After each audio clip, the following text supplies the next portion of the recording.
আশা ছেড়ে দিছেন? দেখি আল্লাহ কদ্দুর নেয়। এখন যদি সবার দোয়ায় যদি আল্লাহ পাওয়ায় দেয়, মা বাপ দেখার ইচ্ছা তো আছে সবাই, ভাগ্যে থাকলে হবে। আর ভাই বোনে যদি আশা করে যে বোনরে দেখতে মন চায় তাহলে দেখবে। আসসালামু আলাইকুম প্রিয় দর্শক এবং শ্রোতা, আল্লাহ সর্বাবস্থায় আমাদের সবার মঙ্গল করুন। সবসময়ের মতো সেই দোয়া এবং প্রার্থনা করে শুরু করছি আপন ঠিকানার বেসিক ভিডিও রিপডকাস্ট। এবং আপনারা যারা এই ভিডিওটি দেখছেন তারা নিশ্চয়ই জানেন যে আমরা সেই পুরনো ভিডিওগুলো নতুন করে আপনাদের সামনে নিয়ে আসছি, যাতে করে যাদেরকে আপনারা ভুলে গেছেন তাদের নিয়ে আর নতুন করে কিছু করার আছে কিনা এই জিনিসটা নিয়ে আপনাদেরকে আমরা আরও একবার একটু নক করে দিতে পারি। কেমন আছেন আপনি? হ্যাঁ, ভালো আছি। ভালো আছেন? আপনার চেহারা আমার মনে আছে, কিন্তু নাম ভুলে গেছি। আমি তো নাম মনে রাখতে পারি। আমার নাম কুলসুম। কুলসুম, বাপ মায়ের দেয়া নাম। জি। 314 নম্বর পর্ব ছিল আপনার। 2022 সালে প্রচার করা হয়েছিল ডিসেম্বরের 29 তারিখে। 2022 সালের ডিসেম্বরের 29 তারিখ। তার মানে বলতে গেলে ওনার ভিডিও প্রচার হয়েছে প্রায় 3 বছরের কিছুটা বেশি সময়, 3.5 বছর বলতে পারি আমরা। এত নাম, এত কিছু মনে থাকলো, তারপরেও কাউকে পেলাম না আমরা। আহা, ঠিকানা বরিশাল রায়বাড়ি। রায়বাড়ি বরিশাল, এটা আপনি নিশ্চিত? এটা নিশ্চিত। এতগুলো নাম আপনার মনে আছে, মাই গুডনেস। আমি আরেকবার একটু আপনাদেরকে মনে করাই দিই। দেখেন, বরিশালের রায়বাড়ি। হ্যাঁ, আচ্ছা, আপনার বোন ছিল কয়জন? আমরা 3 বোন ছিলাম। 3 বোন ছিলাম, 4 ভাই ছিলাম। আপনার নাম কুলসুম, বাকি দুজনের নাম? জরিনা, হাসিনা। হাসিনা। 4 ভাইয়ের নাম? 4 বোনের নাম, বড় ভাইয়ের নাম হচ্ছে আবুল, বাবুল, বাবুল, আবুল, মাইনুদ্দিন, শাহাবুদ্দিন। মাইনুদ্দিন, শাহাবুদ্দিন। মামা ছিল 2 জন। মামা ছিল 2 জন। নামগুলো বলেন। তোফাজ্জল আর হলো শাহজাহান। শাহজাহান। খালা একজন। খালা একজন, নূরজাহান। নূরজাহান। চিন্তা করেন। বাবার নাম? বাবার নাম আব্দুল খালেদ। মায়ের নাম? জুলেখা। জুলেখা। বরিশালের রায়বাড়ি। স্কুলের পাশে বরফের ফ্যাক্টরি ছিল। ওনার স্কুলের পাশে বরফের ফ্যাক্টরি ছিল। দেখেন, এত তথ্য, তারপরও ওনার জন্য আমরা কোনো গুড নিউজ দিতে পারিনি। আমরা একটু সেই পুরনো ভিডিও থেকে উনি কেন হারিয়ে গিয়েছিলেন এই ঘটনাটা একটু আপনাদেরকে একটু দেখাতে চাই। চলুন দেখে আসি। আমি স্কুলের থেকে আসি, তখন আমার বাবা আমাকে একটা থাবড় মারে। তো আমি আর বুঝতে পারি না আমাকে কিসের জন্য মারলো।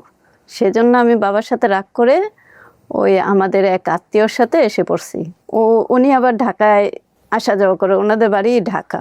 আচ্ছা, ওনাকে কি বলেন যে আমি ঢাকা যাবো বা এরকম কোনো কিছু? হ্যাঁ, আমার আম্মুকে বলছি যে আমি ওনার সাথে চলে গেলাম, আমার যেহেতু মারছে আমি চলে গেলাম। তো এটা কি বাবা মা যেতে দেয় না কিভাবে? বাবা তো ছিলই না, বাসায় ছিল না? বাবা ছিল না, না, শুধু মা ছিল। মাকে বলে আসছি।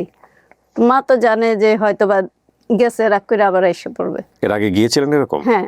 ওই আগে ওনার সাথে ঢাকায় আসছিলেন? না, ঢাকায় আসিনি, ও অন্য পাশের বাড়িতে গিয়ে থাকতাম। ওকে এরকম রাগ করে ওকে। আর কি, বাবা কিছু বললে রাগ হইতাম বেশি। তারপর ওনার বাড়িতে আসছি। এখন কিভাবে আসছি এটা মন নাই আমার সঠিক। তখন ওনার বাড়িতে আসার পরে উনি আমাকে রাখলো কয়দিন। রাখার পরে আমি কান্নাকাটি করতেছি আমার আম্মুর কাছে যাব। তখন উনি আমাকে দিয়ে আসেনি, উনি আমাকে একটি বাড়িতে রেখে আসছে যে তুমি এখানে থাকো, আমি কিছুক্ষণ পরে আসতেছি। ওকে। একদিন চলে গেল, 2 দিন চলে গেল, আসে না। নিচে পোলাপেন খেলতেছে, আমি নিচে নামছি। ওনাদের আর কি ভিতরে গ্রেজ আছে, ওটার চাবি খুলে আসতে হয়। আচ্ছা। তো আসছি, ওখানে থেকে আমি বাথরুমে গেছিলাম, নিচে বাথরুম নিচে আছে। তো বাথরুমে যাওয়ার পরে চাবিটা পড়ে গেছে আমার হাতের থেকে। তখন আমি ভয়ে ওনাদের কিছু না বলে হেঁটে চলে আসি, যে ওনার বাসায় যাইয়া ওনারে বলি যে চাবিটা পড়ে গেছে। ও আচ্ছা আচ্ছা। তখন আর আমি ওনার বাসা আর খুঁজে পাইতাছি না। তখন না পারার কারণে আমি বাসে উঠি, সবাই উঠতেছে, আমি উঠে গেছি। তখন তো আমি বুঝতে পারিনি যে কোথায় নিয়ে যাবে। তখন এই বাসে এখন কোথায় নামাই দিছে এটা বলতে পারি না। তারপরে তখন দেখি আবার সন্দেহ হয়ে যাচ্ছে। তখন আমি কান্নাকাটি করতেছি রাস্তায় দাঁড়িয়ে কান্নাকাটি করতেছি। পরে একটা রিস্কাওয়ালা আমাকে জিজ্ঞেস করলো তুমি কান্না করতেছো কেন? তখন আমি বলেছি যে আমি হারিয়ে গেছি, এরকম আমি ঠিকানা পাচ্ছি না। সুপ্রিয় দর্শক এবং শ্রোতা, আমরা দেখলাম আপনি যে ঘটনাটা বলেছিলেন আমাদের এখানে, যে কিভাবে হারিয়ে গিয়েছিলেন। আর কিছু কি বলতে চান যেটা ওই ভিডিওতে বলতে পারেন নাই, পরে মনে পড়ছে? আর তো কিছু নাই, ওই যে যা বলছি তাই।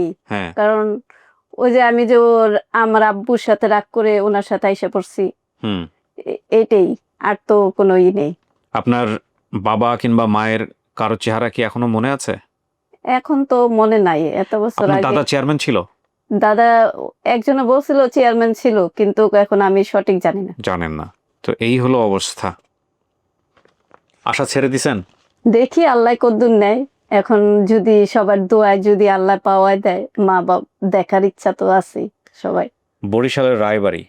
এখন ভাই বোনে যদি করে যে আমার বোন হারায় গেছে, ভাই বোনের যদি মনে থাকে যে আমার বোনরে খুঁজি, যে আমরা পাইছি যখন তথ্য যে এত মোবাইলে হইতাছে, এখন যদি ওদের মনে যদি হয় ওরা খুঁজবে, যে ওদের যদি মনে আসে, টান আসে। এই খোঁজাটা কি কেন খুঁজে নাই, বা এই খোঁজাটা আসলে খুঁজতেছে না কেন, এটাও একটা বড় কথা কিন্তু। হ্যাঁ, এটাও একটা বড় কথা। আমার কাছে কেন জানি মনে হয় যে পুরোনো ভিডিওগুলো কিন্তু আপনারা সার্চ করলেই কিন্তু পেতে পারেন। আপনারা গিয়ে ইউটিউবে সার্চ করলে আপনারা কিন্তু সমস্ত এই নাম ধরে খুঁজলেও পেয়ে যাবেন অনেক সময়। যেগুলো সাকসেস হয় নাই সেগুলো নিয়ে তো আমরা নতুন করে কাজ করছি। এগুলো যদি আপনারা এখন গিয়ে খোঁজেনও, সব পুরোনো ভিডিওগুলো যেগুলো সাকসেস হয় না ওগুলো ওখানে আছে। সো আপনারা কেন খোঁজেন নাই বা কী কারণে খোঁজেন না, এটা নিয়ে আসলে কিছু বলার তো নাই। কি করেন আপনার হাজবেন্ড, এখন কি করে? উনি চায়ের দোকান আছে। সংসার চলছে আল্লাহর রহমতে ভালোভাবে? আল্লাহর রহমতে চলতেছে। আপনাদের ছেলে মেয়ে কয়জন? ছেলে মেয়ে দুইজন। যাক, মাশাআল্লাহ। সো কিছু বলতে চাইলে বলতে পারেন আপনি। আপনার যদি মনে হয় এতদিন পরে আসছেন আরো নতুন করে কিছু বলবেন, আপনি চাইলে বলতে পারেন। কিছু বলার আছে আপনার? আর কি বলবো, আর কিছু বলার নেই? একটাই দোয়া যে আল্লাহ যদি মিলায়া দেয়, ভাগ্যে থাকলে হবে। ভাই বোনে যদি আশা করে যে বোনরে দেখতে মন চায় তাহলে দেখবে ইনশাআল্লাহ। আমরা তো ভিডিও প্রচার করলাম, তাদের পর্যন্ত যাইতে হবে। এখন তাদের পর্যন্ত না গেল না কি হলো সেটাও তো বলতে পারি না আমরা, তাই না? সেটা দেখা যাক কি হয়। হ্যাঁ, তো ইনশাআল্লাহ যদি ভালো কিছু হয় তো হবে। হ্যাঁ, আমরা অপেক্ষায় থাকি। প্রিয় দর্শক এবং শ্রোতা, খুব ছোট্ট একটা ভিডিও, চলেন আমরা সবাই মিলে একটু চেষ্টা করি। এত তথ্য আছে তারপরেও আমরা কেন গুড নিউজ দিতে পারলাম না, এটা আমাদের জন্য একটা হতাশার বিষয়। আমার টিম মেম্বারদেরকে বলবো আপনারা সবাই একটু চেষ্টা করুন। তাওয়াক্কালতু আলাল্লাহ। আসসালামু আলাইকুম।